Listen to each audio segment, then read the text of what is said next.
আজকে এই পাহাড়টা হলো আমাদের ডেস্টিনেশন। আজকে আমরা এখানে উঠব। আর অনেক দিন পরে বাংলাদেশের মতো গরম ফিল হচ্ছে। দেখি কি অবস্থা হয় গরমে। পাহাড়ের ভিতরের রাস্তা মোটামুটি একটু ঠান্ডা, বাট বাহিরে প্রচণ্ড রকমের গরম। রোদ্রের তাপে গা জ্বলতেছে। ফিনল্যান্ড আসার পরে এই ফার্স্ট মনে হয় আমার এরকম ফিল হলো যে এত গরম লাগতেছে। আর ওই যে আমার আন্ডা বাচ্চাগুলা দৌড়াদৌড়ি শুরু করছে, বাট আমি এত দৌড়ায় পাহাড় উঠতে পারি না, আমার অনেক টায়ার্ড লাগে। আমি আস্তে ধীরে উঠতেছি। এই যে বড় বড় পাহাড়, আর পাহাড়ের মধ্যে পাথর, সবই পাথর, বিশাল সাইজের পাথর, বড় বড় গাছ। আমি টায়ার্ড হয়ে গেছি। আমি উপরে উঠতে পারি না, আমার শ্বাসকষ্ট হয়। আর ওই যে তারা আমাকে রেখেই চলে গেছে, আর আমি আস্তে আস্তে পিঁপড়ার মতো যাইতেছি। এই গাছগুলা বিশাল, অনেক লম্বা, অনেক বড়। ওফ, এই যে পাথর, পুরাটা পাহাড় পাথরে ভরা।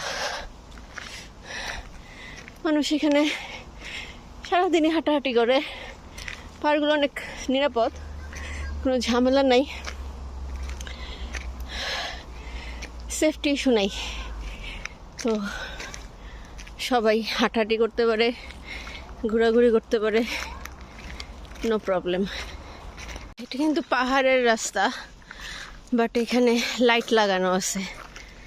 তো যদিও এই সামারে রাত হয় না, সবসময় আলোই থাকে, বাট এখানে মানুষ উইন্টারেও চলাচল করে। তখন তো অনেক বরফ থাকে, স্নো থাকে, আর তখন আবার দিন কম হয়। এই জন্য আর কি লাইট লাগানো, যাতে সবাই সবসময় হাঁটাচলা করতে পারে, এক্সারসাইজ করতে পারে, পেটস নিয়ে আসতে পারে। এখানে সবার, অলমোস্ট সবার ডগ আছে, ক্যাট আছে, ওগুলার নিয়ে হাঁটতে বের হয়। আর এই যে আমার বড় ট্যাবলেট, আজকে সত্যিই গরম পড়ছে, তারা ফুল প্যান্ট রেখে আজকে হাফ প্যান্ট পরতে পারছে অনেক দিন পর অবশেষে। ব্লুবেরি, ফিনল্যান্ডের জঙ্গলগুলোর বৈশিষ্ট্য হলো এখানে ব্লুবেরি থাকে, আর সবাই নিয়ে খেতে পারে, কোনো রুলস রেগুলেশন নাই। আরও কিছু ফল থাকে, অবশ্য আমি একটু নতুন, অতটা জানি না, বাট ব্লুবেরি চোখে পড়লো। এই যে ব্লুবেরি হয়ে ভরে আছে গাছে। আপনি যখন আসবেন গাছে দেখলে পেরে খেতে পারেন, এখানে কোনো রুলস নাই, পারলে জরিমানা হবে না, এটা সবার জন্য ফ্রি, উন্মুক্ত।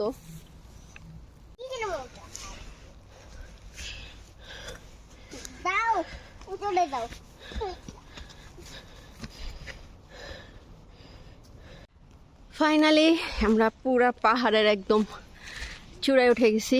এখানে কিছু একটা আছে, কি আছে এটা জানি না, এটার নাম কি, কিন্তু বড় বড় মশা আছে, অনেক বড় বড় মশা। এই যে ব্লুবেরি, এই যে নাও। এই হলো পুরা পাহাড়, অনেকক্ষণ লাগে আমরা উপরে উঠছি, আবার নামবো। নামার জন্য এরকম ভালো রাস্তাও আছে, পাহাড়ের ভিতরে রাস্তাও আছে, দুইটাই ব্যবহার করা যায়, আর দুইটাই নিরাপদ। ঘেমে শেষ, পাহাড়ের উপর এসে আমি মাটির মধ্যে ঠাস করে বসে পড়ছি। কোনো কথা হবে না, শুধু রেস্ট হবে। পানি নিয়ে আসছি, আমরা এখন পানি খাবো না রে প্রহর, তারপরে রেস্ট করব, তারপরে আবার সেই পাহাড়ের রাস্তা ধরে আমরা কি করব, নিচে নেমে যাব, তারপরে বাড়িতে যাব। ইয়েস, বাড়িতে যাব। এখন হলো আমাদের পাহাড় থেকে নামার সময়, আর এই ভিউটা সেই, এখান থেকে সিটি দেখা যায় পুরাটা। পাহাড় একটু মেঘলা মেঘলা, সূর্য। আর আমার এখন ইন্টেনশন হলো আমি স্ট্রবেরি তুলবো, সরি স্ট্রবেরি না, ব্লুবেরি তুলবো। খুঁজতেছি আমি ব্লুবেরিগুলো কোথায় আছে, আরও বেশি রকমের। আর স্ট্রবেরিও আছে, এই যে স্ট্রবেরি গাছ, কিন্তু এগুলো তো এখনো হয় নাই স্ট্রবেরি, বা হয়েছে খাওয়া শেষ, যারা আসছে খেয়ে ফেলছে।